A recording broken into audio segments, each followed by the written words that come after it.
আসসালামু আলাইকুম। আজ আমরা সময়ের চাকা ঘুরিয়ে চলে যাব প্রায় ১৪০০ বছর আগে। যখন আরবের তপ্ত মরুভূমিতে ইসলামের আলো ছড়িয়ে দিচ্ছেন বিশ্বনবী হযরত মুহাম্মদ শাহ, তখন আমাদের এই প্রিয় বাংলাদেশ বা আজকের এই চট্টগ্রামের অবস্থা কী ছিল? চট্টগ্রাম কি তখনও ছিল? এখানকার মানুষ কি করত? চলুন আজ এই রোমাঞ্চকর ইতিহাস জেনে নেই। নবীজির যুগে অর্থাৎ খ্রিস্টীয় ৭ম শতাব্দীতে আজকের বাংলাদেশ বা চট্টগ্রাম এই নামে পরিচিত ছিল না।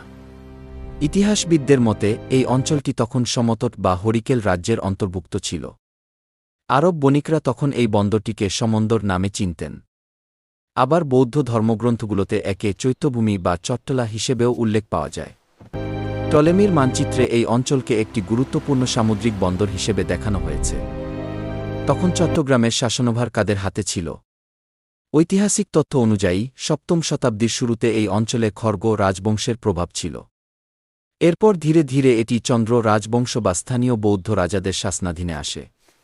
অর্থাৎ আরবে যখন ইসলামী খেলাফতের সূচনা হচ্ছে, তখন চট্টগ্রামে রাজত্ব করছেন বৌদ্ধ ধর্মাবলম্বী রাজারা। তারা চট্টগ্রাম বন্দরকে কেন্দ্র করে একটি শক্তিশালী বাণিজ্যিক ব্যবস্থা গড়ে তুলেছিলেন। সেই সময়ে চট্টগ্রামের মানুষ কোন ধর্মের ছিল?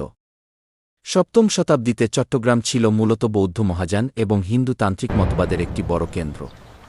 পাহাড় ঘেরা এই অঞ্চলে তখন অসংখ্য বৌদ্ধ বিহার বা চৈত্য ছিল। তবে পাহাড়ি উপজাতিদের মধ্যে তখন প্রকৃতি পূজার অ্যানিমেসম প্রচলনও ছিল অনেক বেশি। মানুষ ছিল অত্যন্ত সহজ সরল এবং অতিথিপরায়ণ। তারা মূলত কৃষি এবং সমুদ্র থেকে মাছ শিকার করে জীবন অতিবাহিত করত। অবাক করার মতো তথ্য হল, নবীজির জীবদ্দশায় বা তার সামান্য পরেই আরব বণিকরা চট্টগ্রাম বন্দরে যাতায়াত শুরু করেছিলেন। ইতিহাস বলে, আরবের জাহাজগুলো ইরাকের বসরা থেকে রওনা হয়ে চট্টগ্রাম হয়ে চীনের দিকে যেত। অনেক ঐতিহাসিকের মতে এই আরব বণিকদের মাধ্যমেই এই অঞ্চলে প্রথম ইসলামের বার্তা পৌঁছাতে শুরু করে। যদিও বড় আকারে ইসলাম প্রচার শুরু হয়েছিল আরও কয়েক বছর পর সুফিসাধকদের হাত ধরে, কিন্তু বীজ বপন হয়েছিল সেই ৭ম শতাব্দীতেই। নবীজির যুগে চট্টগ্রাম ছিল অরণ্য ও পাহাড়ে ঘেরা এক সমৃদ্ধ বন্দর নগরী, যেখানে বৌদ্ধ ও হিন্দু রাজাদের শাসন চলত। সময়ের বিবর্তনে আজ এটি আমাদের বাণিজ্যিক রাজধানী এবং ১২ আউলিয়ার পুণ্যভূমি। আজকের এই ঐতিহাসিক তথ্যগুলো আপনার কেমন লাগল? কমেন্ট করে জানান। সবাই আলিফ হক এর পৃথিবী YouTube channel like comment subscribe করুন। দেখতে থাকুন। দেখা হবে পরের ভিডিওতে। আল্লাহ হাফেজ।